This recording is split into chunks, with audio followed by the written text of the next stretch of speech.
The Duchess of Edinburgh experienced an awkward moment at the Royal Windsor Flower Show when her footwear nearly caused a mishap during a formal greeting with King Charles.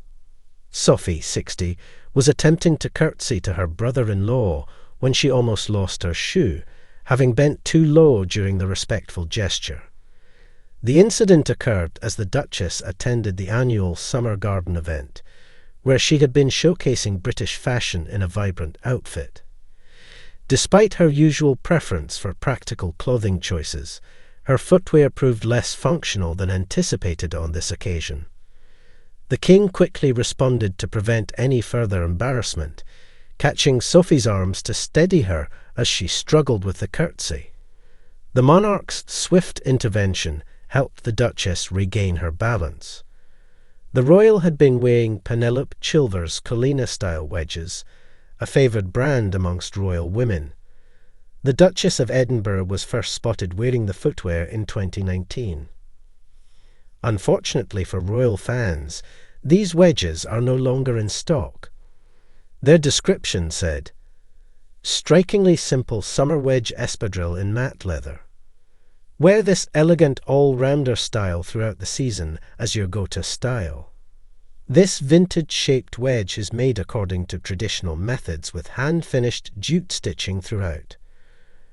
An elegant, easy style for the first days of summer, all the way through to autumn." The Duchess paired the shoes with a blue floral midi dress from Me+EM for the event, featuring a bluebell print. Sophie first wore this stunning gown in 2023 during a tour to Ethiopia.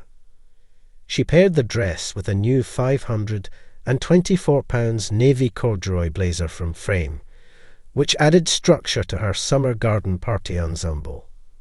The mother of two accessorized with 2 rings from Monica Vinader, one costing £70 and another selling for £80. Sophie's overall look demonstrated her support for British fashion, with the vibrant dress proving perfect for the outdoor royal engagement. The Royal Windsor Flower Show had always been one of the more charming, low-pressure events in the royal calendar. A tapestry of pastel petals, manicured hedges, and murmuring crowds, it was the sort of day that reminded the Duchess of Edinburgh, formerly Sophie Rhys-Jones, why she loved the quieter corners of royal life. This year, the sun had painted the grounds in golden light, casting long shadows under rose arches and pop-up gazebos. Guests flitted between exhibition gardens and artisan stalls, champagne flutes in hand, nodding to the brass band playing under the pergola. Sophie, now 60 and ever composed, had selected her outfit carefully for the occasion. The vibrant bluebell print dress from Me+EM had hung untouched in her closet since her tour to Ethiopia the year before. It was both modest and radiant, perfect for a summer afternoon with the king and 1,000 garden enthusiasts. She'd paired it with a navy corduroy blazer from Frame, structured yet soft, British in essence and styling. But it was her choice of footwear that had been the subject of quiet indecision that morning. Penelope Chilver's wedges, specifically the Colina style, were among her favourites. Worn first in 2019, they had been loyal companions through more than a few public appearances. Elegant, refined, but with enough height to give posture an edge. She had paused briefly before slipping them on. They're wedges, she reasoned. Stable, not stylettes. Surely they'll behave. But the lawn was not as firm as the carpeted corridors of Buckingham Palace. As the hour of King Charles' arrival neared, Sophie made her way to the welcome area, flanked by Lady Alexandra Cavendish, a long-time friend and advisor, and a few nervous assistants with programmes and umbrellas tucked under their arms. "He's on his way," Alexandra whispered, glancing at her phone. 3 minutes. "You look splendid, Sophie." "Truly," Sophie smiled. "Let's just hope the bees think so too." There was a murmur among the guests. A polished black car pulled into the gravel pathway, and from it emerged King Charles III, dressed in a light grey suit with a floral tie, a charming nod to the occasion. His expression was one of warmth, albeit tinged with the ever-present fatigue that accompanied royal duty. Sophie took a breath and stepped forward. It was custom, not required, but deeply ingrained, for female royals to offer a light curtsy upon greeting the monarch. Sophie had done so countless times over the decades, often without thought. But as she approached Charles, a sudden gust of breeze lifted her skirt slightly, causing her to adjust the hem as she bent her knees. That's when it happened. As Sophie dipped into her curtsy, she shifted her weight slightly to the left, her foot landing awkwardly on the soft, uneven grass. The wedge heel, beautiful but traitorous, sank half an inch into the earth. Caught mid-motion, the Duchess wobbled. Her right heel slipped halfway out of the leather strap. For a second, she was suspended in an awkward crouch, arms out, left shoe clinging desperately to her foot. Oh, the word escaped her before she could stop it. Gasps rippled through the gathered press and guests. Cameras clicked with renewed frenzy, but King Charles, ever the gentleman despite his sometimes stern exterior, moved quickly. With a practiced grace, he reached out and clasped her forearms. "Sophie, my dear," he said, voice low and steady. "Let's not have a royal topple today." His grip was firm, grounding her just enough for her to pull herself upright and slip her foot fully back into the wedge. Sophie straightened, face flushed but eyes bright.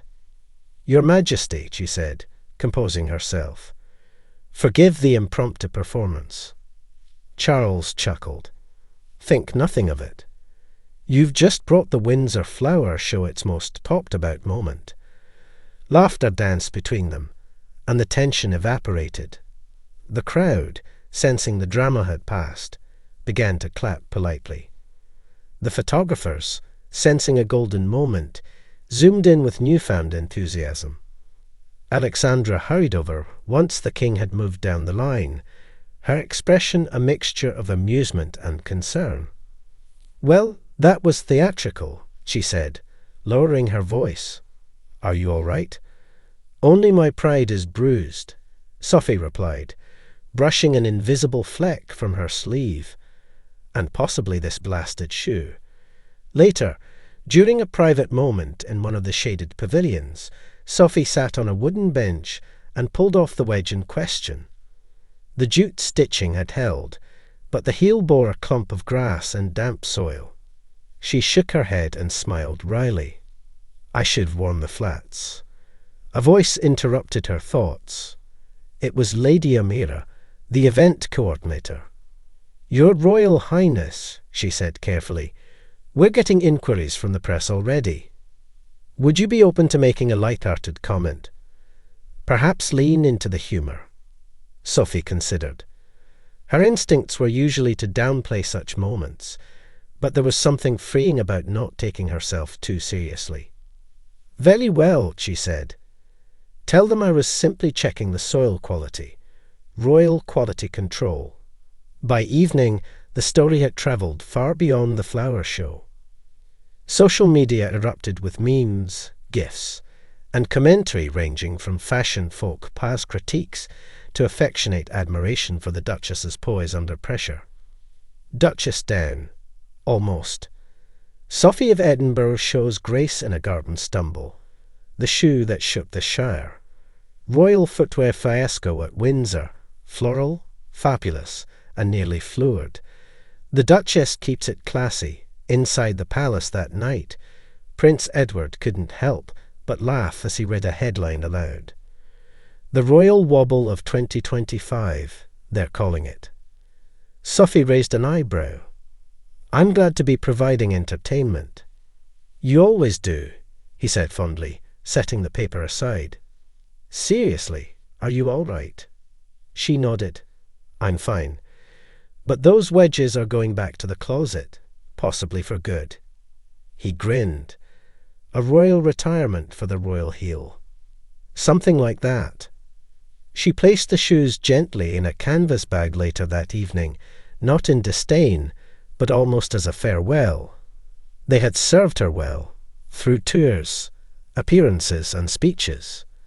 But perhaps, she mused, the message was clear, practicality over poetry, from now on. Still, she couldn't resist smiling at the thought that for one brief, precarious moment, she had managed to upstage even the most exquisite orchid display at the show. In the weeks that followed, the moment became a light-hearted memory, one that both the public and Sophie embraced. She even referenced it again in a speech at a women's leadership luncheon.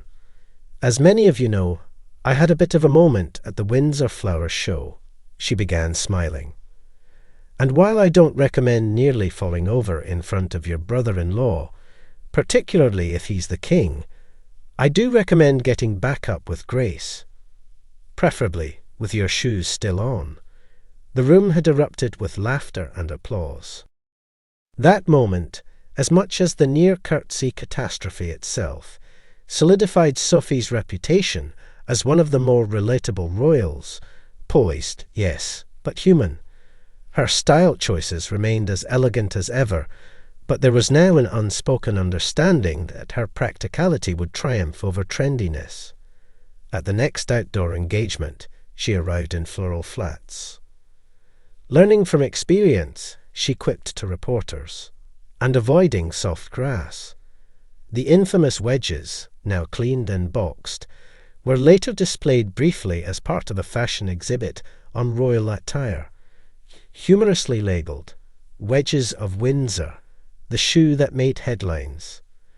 Visitors laughed, admired, and marvelled at how something as small as a shoe could cause such a stir.